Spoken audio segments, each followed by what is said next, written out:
Hey there, entrepreneur. Welcome to today's show. I am joined by Dr. L. Carol Scott, who is a trauma-informed developmental psychologist who shows you how your success now is determined by how life unfolded during your first 2,500 days. So from birth to 7 years old. Her book, Just Be Yourself, Your Guide to Improving Any Relationship, provides the self-aware success strategies, or SASS, which I love, like how you use that word, for ensuring greater success now. She's a TEDx speaker. She's a nationally respected thought leader in early care and education. And I am so excited to have this conversation. So welcome to the show. Michelle, thank you so much for having me. Of course, of course. I love this topic. So let's kick it off. Tell people about your journey. I know you have kind of a pivotal moment in there that puts you on this journey. So tell people all about it. It's interesting. I've been reflecting lately that there were two pivots. There was the little pivot, and then there was the big deal pivot. When I was a sophomore in college, I was 18 years old, and I was thinking I was going to be a shrink. I was majoring in psychology, and I took an elective class in child development, and my whole world changed in a semester because the topic of children's development, human development in the early years, literally grabbed me by like some kind of spiritual shirt front and said, "Come along, sister." And so that was the little pivot, the pivot that took me into studying something I never dreamed of studying. And then later, after the bachelor's, the master's in early childhood education, working on my PhD, I was a few years into my doctoral work in developmental and child psychology, which is a very fancy way to say child development. I woke up after my 30th birthday party, which was something of a, pretty dramatic blowout party, and thought to myself, like it was my waking thought, Michelle, thank you again, Spirit, I guess. How come I'm an emerging professional? I'm working on a doctorate. I'm starting to be visible in a career, and I am still doing this. I am still using street drugs. I am still drinking to the point of almost blackout drunkenness. Is there something wrong with this? And it really was literally the first time I'd asked the question. It had never occurred to me before that there might be something wrong with that behavior. And so I went to therapy and asked the question in therapy, is there something wrong with this? And it turned out that the alcohol use and the drug use wasn't the big deal I thought it was. Underneath that deal was the big deal of trauma in my childhood, sexual abuse, emotional abuse, the divorce of my parents, a bunch of what we call adverse childhood experiences. And these are 10 researched impacts on young children that dramatically wire their brains differently from the rest of us, and really have a long-term impact on life and lifestyle. Wow. Can you just tell folks what those are, if you can think of them off the top of your head? Because I was looking at the list and counting which ones I was in on. Yeah, I can usually name them all. It's 5 types of abuse, basically, and 5 types of family dysfunction. So emotional abuse, physical abuse, sexual abuse, something in there, 2 other kinds of abuse that are falling out of my head, but are related to those 3. Then the 5 family dysfunctions are things like the loss of a parent to divorce or death, a parent or a caregiver who is either in prison in the criminal justice system or is actively criminal in your household, selling drugs or doing something criminal, the abuse of one caregiver by another, physical abuse that you witness. Let's see, what else? Yeah, they're That's kind of enough. falling out of my head. It's easier That's to have the script in front of me, and I didn't. That's okay. That's all right. I think that's enough categories for us, right? Get the idea. I think it's amazing that so many of the things that you talked about are just kind of, we'll just forget about it. Don't even think about it, as if they're not making an impact that impacts people there for their entire lives, right? Yes. A lot of these are issues that families prefer to sweep under the carpet, right, and not talk about. And yet this list of 10, which is on my website actually as a graphic image under ACEs, these 10 experiences were discovered through research on long-term health effects. So we are more likely, the more of these ACEs we have in our past, we're more likely to have long-term debilitating illnesses like diabetes, stress-related illnesses, cancer even. And so it was a Kaiser research study looking at health that found that there are these, what we call now social determinants of health. Huh.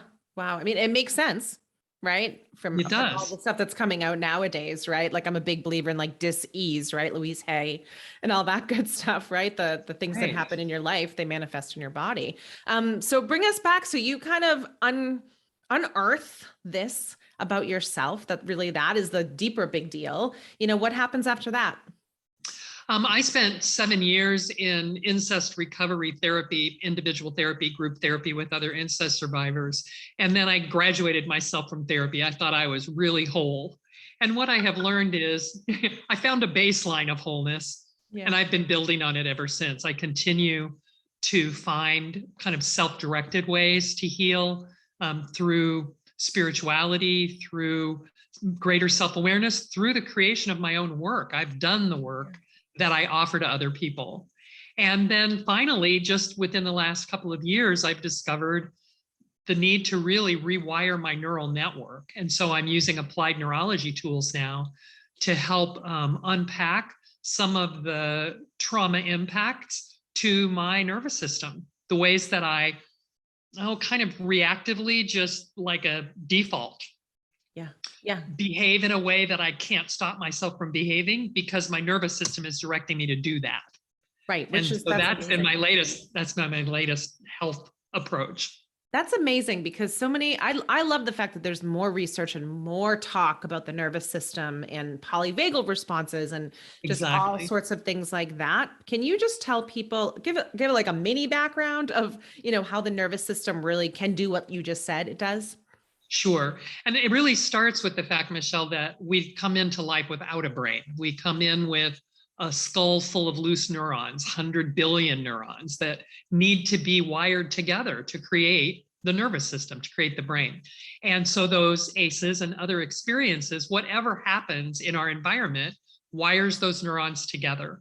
And when there is trauma or when there is high stress, even just living in the grind of poverty day by day by day can be an impact that wires the brain badly. We wind up with a nervous system where the part of the brain that thinks goes offline pretty easily when what we call the reptilian brain, or the amygdala in scientific terms, tells us that something is wrong. So you can think of your amygdala, this is how I come to think of it from my work on polyvagal, my rewiring my vagus nerve system. The amygdala is like the little reptile, the little lizard on your back deck, whose head darts from side to side and up and down, constantly looking all around going, am I safe? Am I safe? Am I safe? Am I safe? That's the amygdala's job. And if your vagus nerve system and other parts of your brain get wired by traumatic experiences or stress, then the answer that the rest of your system gives is, no, you're really not safe at all. You need to do something right now to be safe. And so we generate all these outputs of behavior to keep ourselves safe because the inputs are giving us disinformation. Right. Our senses are telling us things that aren't true about the environment. And the amygdala says, oh, fear, fear, danger, danger.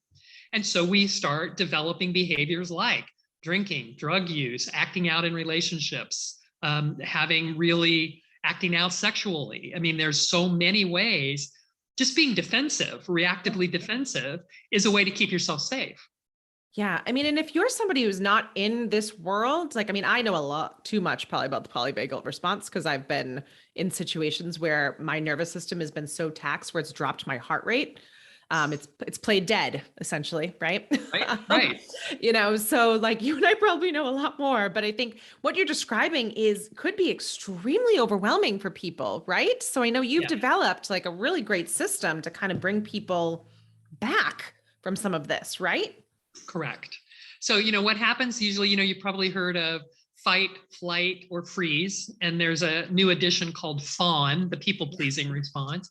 So if we do one of those things reactively out of patterning, out of nervous system wiring, then it's important to take a look at our behavior, get self-aware about what we're doing, and then develop more successful strategies. So what I've done is identify 7 success strategies that we move through in childhood, and they are sort of natural strategies for getting along in the world, and re-enliven them, bring them back online to replace the patterns of behavior that are not functional for us. So it starts with trust. Newborn babies come into the world with no other strategy than to trust that they'll be taken care of, because they can't take care of themselves. Human babies are the most dependent species there is. Right. And so they just trust that somebody will feed them and, change their diapers and take care of their basic physical needs for survival. And they either learn over their about first 6 months, they wire their brain with the answer to that question. Can I trust that I'll be taken care of? Yes or no. Wow. Is there somebody who has my back? Yes or no. Am I safe? Yes or no. And so if there is trauma, if there is, misinformation coming in from the environment, then the answer is no, there's nobody to take care of me. I need to watch out for myself. Then we go from the capacity to trust, the strategy of trust, to the strategy of independence. And if you've ever met a toddler, you understand why I called it that. Yes. Yes. Toddlers are all about showing us who they are as an independent, unique being. I think this, it's not what you think, by the way. I feel this, not what you want me to feel, by the way. And I want all these things that you don't want me to have. Right. So what you think, what you feel, and what you want gets added to what you need as the sort of picture of who you are. And each one of us is a unique package when we have trust and independence as strategies. And then we stop paying so much attention to our own navel. We stop being so self-focused, and we start paying attention to the world by the time we're about 3. And the world is full of magic for a 3-year-old because they don't have any logic for at least a few more years. And so everything is just an incredible possibility. They believe in literally anything is possible. And so I call that strategy faith. You have faith in anything you can think of. You have faith in your big dreams. You have, when you're 3, you have faith that the moon follows the car. I mean, they're pretty creative. Yeah, they are, yeah. But it's also the source of your creativity, your inspiration, your playfulness. Children are very imaginative at that age, and they make stuff up all the time. And if what they hear from the adults around them is you're a liar, and it's not okay for you to believe in big dreams, that's silly, don't be dumb, then they lose that strategy too. They lose their faith. Yeah. That right there is the heart of who you are as a human being. Your trust, your independence, and your faith. Then you start figuring out how to use those strategies as a foundation to get along with people. And so at 4, it's negotiation. And again, if you've ever met a 4-year-old, yes, it is. This is no surprise, because 4-year-olds are really all about getting what they want. And they're very creative. They're like little labor negotiators in the preschool world. They are looking to figure out, what are you willing to do? And how can I make my ask fit inside your container? Right. Parents have limits, teachers have limits. We've got, agreements with the group. And if they can get what they want by hitting inside your bubble, they're so happy. And so they're about negotiating for what they want, and they do it with each other too. Yeah. And we can come out of that 4th year with a pretty good strategy for negotiating to get what we want, or we can learn that it's the adult's highway, my way. Yeah. And that's all we get. Then getting along in the bigger group as they kind of get out of the one-on-one, you want this, I want that kind of dynamic. Then we come to the strategy that I call vision for 5-year-olds. They're the strategic planners, whereas 4-year-olds are the labor negotiators at preschool. 5-year-olds are the strategic planners of the preschool universe. And they're all about having a goal and getting everybody to cooperate in planning some way to do that goal. Right. I used to watch the 5-year-olds on my preschool playground spend 30 minutes of outdoor playtime planning how to play Star Wars. And then this was back in the 80s, the first 3 movies. Yeah. And they literally would never play it. They would just plan how they were going to play it. And that's a very common dynamic among 5-year-olds. Yeah. So vision and cooperation in a group leads them to the 6 and 7-year-old success strategies that I call compromise and acceptance, because we have to get beyond negotiation in a one-on-one win-win and figure out how to get along in a group where there are lots of complex people with lots of complex desires and thoughts and ideas and opinions. And it means giving up some things we want. Yeah. Being able to say, yeah, I want those 3 things, but they're much less important than these 3 other things that I want. So I'm going to see how the 3 things that are strongest for me fit in this bigger group dynamic. And then finally, we have to get to the point where we can accept that it doesn't always go the way we want. As a matter of fact, it doesn't always go well. Right. And you can be a really good kid who follows all the rules, does your homework, loves your parents, is respectful, and your mom can get cancer and die. You can get in trouble at school over something you didn't do. Bad things happen to good people, and good things happen for bad people. And we have to learn to live with that and know that, life's a roller coaster, and sometimes it's going to be great and sometimes it's not going to be great, but that isn't about me.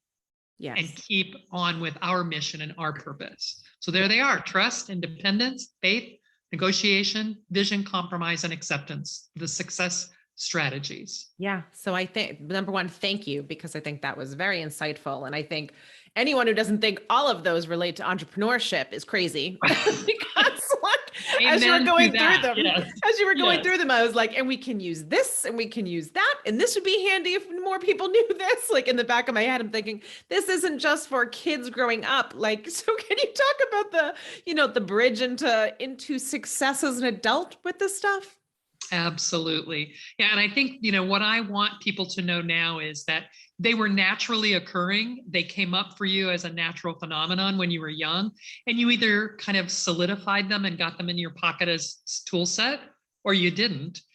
And now you need to use them as intentional strategies for your success. You can reclaim them on purpose now and use them. So yeah, can you affect a team's performance in a workplace by thinking about how well you trust each other, and for what do you trust each other? Absolutely. Can you gain more respect for each other as professionals by looking at your independent, unique self, getting respect for who a person is as they are, rather than trying to remake them into yourself? We all do an awful lot of projecting, and I think it's rampant in the workplace that we project onto other people that we think that they're going to be just like us. Right. And in, oh my goodness, in the political sphere as well. So government work included, with corporate work and nonprofit work in this. We can find success in our marital relationships, in our sibling relationships, in literally any relationship, by using these strategies intentionally with self-awareness. How do I do it now? That's the way I begin in my coaching. How are you doing this now? Because you are doing them, and they're either working well for you or they're not. So let's take a look at the patterns in your life, how they function, and then get more aware about how to think of them like tools. I can trust someone differently than I trust them now if I pay attention to how I'm trusting them now. Yes. And I think that you hit the nail on the head right there, is you have to examine the current state for you. And I think people aren't, I'm always amazed. Let me back up there. I'm always amazed at how many people are not even stopping to evaluate their current state, right? Like, if you ask somebody like, well, what makes you happy? Or, what do you want to do? And they're like, what? Like, I'm just going through. And I'm like, no, but you have control. Like, people forget they have the autonomy, right? So how do you help people just kind of turn that light bulb on? I have a lot of tools I use in coaching. I call them development do-overs. So let's start with trust, because it's so core to who we are. A lot of people, we have misinformation about these tools also. So we think of trust as something that's you turn it on or you turn it off. It's a light switch. Right. I trust you, I don't trust you, but that's not how it works. No. Because remember, infants learn about trust based on what they need. So it begins with, what do you need? And boy, that's a hard question for a lot of people to answer. Yes. What do you need from other people? Not, you need a new car, you need a new house, but you need respect. You need someone who listens to you without interrupting. And that's a really good definition of respect. Yeah. You need validation. You need people to see you for who you are and not try to hold up a paper cutout of somebody else in front of you and turn you into that. Right. You need things from people, and you are getting your needs met somewhere, or you're beating your head on a brick wall bloody trying to get them met somewhere. So let's take a look at that. Who do you know in your life right now who you can trust to see you for who you are?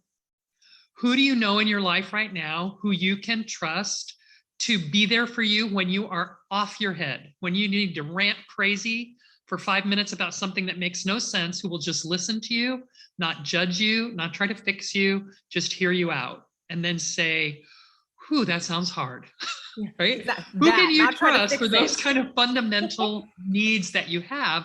And you don't know who you're trusting for them until you know what they are. So getting them down on paper, these are the things I need from people. And then looking at who's good at that and who's really not. Yes. I often tell the story of my mother was never good at positive praise, telling you good job in any way. My mother was really good at telling you what you did wrong. She was great at that. So if I ever needed correction or criticism, like on something that I had written, she was my go-to. But if I wanted somebody to pat me on the head and say, oh, you're so good at that, she was not the one to go to. And it took me decades to stop going to that dry well when I was thirsty for praise. And to look around me and notice, my gosh, my life is full of people who pat me on the head and say, good job. How come I don't feel satisfied by that? Right. Because it must go back to that childhood need, right? It comes full circle to that need, to those people that are directly connected to that initial search for trust, right? Yeah. And if I'm still trying to be seen for who I am by my parents who are dead for, 20 years, instead of noticing that I am seen for who I am by my spouse, by my manager, by my direct reports, by my neighbor, by my minister, who is it who's good at this? Let's take a look around. Yeah. And then, like you said, putting the value where the value should be. Yes. In reality. But if you don't even look, then you won't even have the chance to celebrate the people that could be in that value circle, right? Right. Yeah. We don't get to make choices about who to turn to, who to look to for the support that we need. And so sometimes we wind up trying to give it all to ourselves, or trying to put all our eggs in some other person's basket, trying to get it all from our spouse. Yeah. That's usually a mistake. Right? Yeah. And I think you learn that. I mean, it's easier, right? It's easier to look for those external fixes, right? Or external, escapism or whatever. External everything is easier, right? Than really going internally and saying, no, this is actually, and acknowledging, sometimes to your earlier point, acknowledging what you need, right? Because especially, I don't know, as women, I'm been heard a couple times that that's selfish. So, well, and just think of the word that we apply to people who are trying to get their needs met. They're needy. Yeah, and it's exactly. not a pretty thing. We don't think that's a good thing to be needy. Right. So a lot of this looking at ourselves, having self-awareness about the way we operate it feels threatening. It feels scary to say, I'm not really okay. Yeah. Because we're supposed to be okay. We're grown-ups. Exactly. Which none of us are okay completely all the time. So, I mean, cue pandemic, and all the mental health crisis that's happening right now. We're not okay, folks. But I think that's okay. And the more people that will say, I'm not okay, the more people who will admit I have needs and they're not being met, the more we could trust one another. Right. And there's this big movement now for authenticity. Be authentic, be vulnerable. Dr. Brene Brown is encouraging everybody to be authentic and vulnerable. And it all sounds great until you have to sit down and do it with somebody. Exactly. And then I don't want to tell you about how I used drugs and alcohol and what a nut job I was before I went to therapy. That's embarrassing. Well, no, it isn't. I came by it pretty honestly. And it's just fine to say, I was there and now I'm here. I recovered. Yeah. Because I think the more people say it. Yeah, exactly. And the more people say it, the more we realize that everyone has a thing too. Right. Like, and I don't say that to minimize people's experiences either, or the trauma or anything like that. But I think at least, and I've said this a couple of times, that when I give talks on resilience and I kind of tell different stories, I inevitably have at least one person come up after that says, oh, I thought it was just me that was going through that, or I thought it was just me who felt that way, or, but the silence, is, or, Brene Brown, the shame of it all and staying silent with it, it can't live when you shine a light on it. So when the more people, again, who talk about it, like you, the more people who are sitting there, even if one person hears you, who is given permission to actually examine their trust again. Let's normalize the fact that most of us came through childhood without these strategies. And it doesn't mean that we have to be mad at our parents or think that they were terrible parents.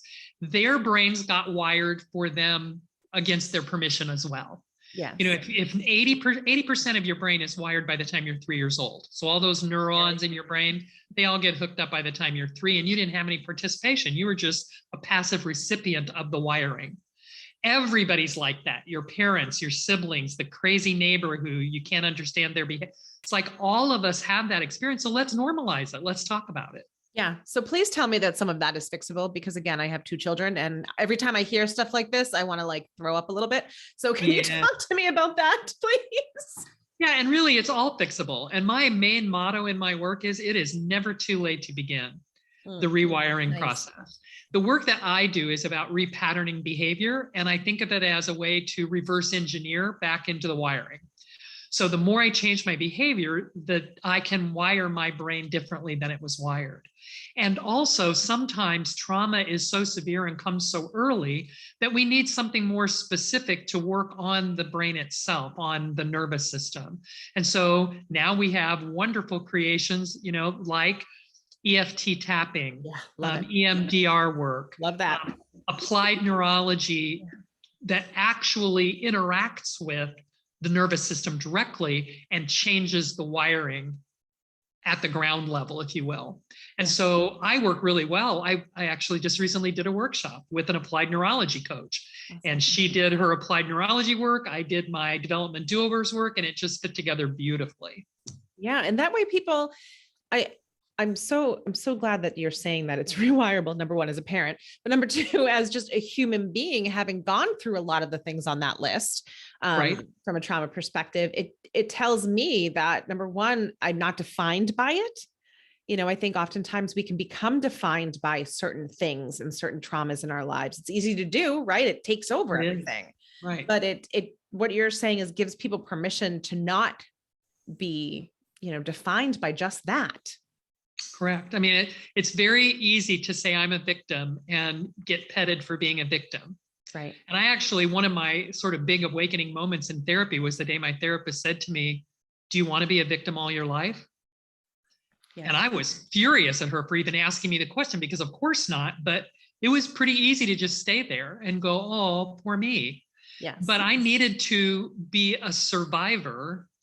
And now I think of myself as somebody who's become a thriver. I've moved even beyond surviving, because surviving sounds like my nose is just out of the water and I'm still maybe in danger of drowning. Yeah. But being a thriver means, you know, I can get in the pool and swim around if I want to, or I can lie on the beach. Yeah. You remember that you have a choice. Yes. Which one to do, right? Yes. And that's really when we get to those final success strategies of compromise and acceptance, they're all about recognizing choice and taking action on choice. I get to choose my behavior based on my values, not just what I want and don't want in the moment or the emotion that's passing. I get to choose, this is how I want to live my life. I want to be remembered for this legacy as a person. Yeah. And make conscious choices. Yeah. And I mean, that's just such a beautiful thing when you think about it. And there's some people that I see in the world, and I mean, no offense to them, but I just want to shake them and be like, "Oh, do you see that you have a choice? Do you see this?" But they're not, you know, not there yet. I haven't been there yet on many of an occasion. Right. So so talk to us about kind of the situations that you've seen when people have had that light bulb go off of, oh, I am at the choice part of it, or I am like at that kind of that precipice of I can choose. You know, I just was thinking of another one of my own, and then I'll tell you about somebody that I worked with when I was, I think just about 40. My best friend in all the world of 10 years got breast cancer and very quickly passed away. And I went to her memorial service and listened to people stand up and talk about her. And over again, they spoke about how courageous she was, how brave, what a really person full of courage she was in all ways in her life. Yeah. And I realized people are not going to say this kind of stuff about me if I die next year. I am not living a life that brings people to their feet to speak about me in glowing terms. And that was not okay with me. Yeah. So I think there's a gift sometimes in loss. There's a gift always in loss, but sometimes it's an opportunity to look at yourself and what's missing in your own life. So self-awareness can come from a lot of interesting directions. When I was a new CEO for a nonprofit, it was the first time I'd been a director of a nonprofit before and had worked in other kinds of leadership roles, but this was I was a leader for a state level nonprofit, and we interacted at the national level. And it was a pretty big deal job. It was kind of like my capstone career position before I started doing this. And my first opportunity to provide a performance appraisal for one of my other C-suite folks, I had to say to her, look, here's the feedback I can give you about your performance in your job. And I can also tell you that there's some other stuff here that's not my job. And I would really encourage you to go talk to a counseling or therapeutic professional of some kind. You have some interpersonal, personal, psychological work to do. And that's not for us to do here. No. And it was the first time in her life that somebody had confronted her about her behavior that wasn't just doing the books and handling the ops. Yeah. And you know what? Over the 10 years we worked together, she did that work. Nice. And she continued to do it after I left the job. She's still in the position that she was in when I did that performance appraisal for her. And she's become such a different person because she finally decided it isn't enough just to be able to check the boxes of my job. Right. I'm a person interacting with other people in this office. And there's something in there. Yeah. And you're a person living an active life that can evolve and change and, good, bad, whatever comes your way, you always have a choice, either your reaction to it or what to do in it. Right. Yes. So, I mean, that's lovely. Number one, I'm surprised that good for you for saying that in a review, because that's a slippery slope. But at the same time, like if it had to have been said, if it hadn't been said, rather, who knows where she would have been at that point, right? Because that stuff does bleed in, and then you get a bad performance review. Yes. What happens? Yeah, because it's hard to tell the difference sometimes between personality work and performance work. Right.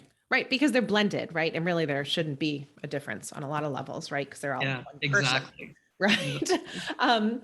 Well, I mean, are there any other kind of last tidbits? You've given us so much incredible information. Last tidbits that you think our audience really should need or start with, or whatever you feel like we should know?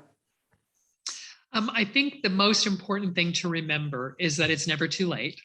Nice. And that none of us came through those first 7 years unscathed. No family is perfect. Right. All families have strengths, and all families have areas where they could perform better. And you don't have to be stuck with what you grew up with. Right. You get to remake yourself. Yeah. Anytime you make the choice. I think that's the most important message to carry away. Yeah. And sometimes that's one of the bravest things that you can do too, is to remake yourself in your own image, not necessarily everybody else's image of you. Right. Yes. Which is beautiful. And I hope everybody takes that piece of advice and runs with it from this episode. Can you tell people, I know you have a wonderful freebie to be giving away that they need to take advantage of, and also where to find you? Sure. I'd like to offer everybody listening a little bookette, 28 pages cover to cover, a little PDF I can send you. Send me an email. My email address will be in the show notes, and use Michelle's name or the name of the podcast in the subject line so I know where you heard about it. And I'll send you back Become Your Sassy Self, which summarizes the 7 success strategies, how you develop them, and some of the kind of tips and clues about how you can tell whether you've got them operating at this point. And I'd love to also just invite everybody to attend one of my Sassy Sunday salons. It's a free 90-minute coaching once a month on the second Sunday, and you can get registration on my website at lcarolscott.com. Wonderful. And I have the PDF, folks, and I have to say it's quite impressive. It's beautiful and it's easy to digest. And I think you should go to the show notes right now and take advantage of the offer that she's given. So, you know what, Dr. Scott, thank you so much for this. This has been a wonderful conversation. Thanks, Michelle. It was my pleasure.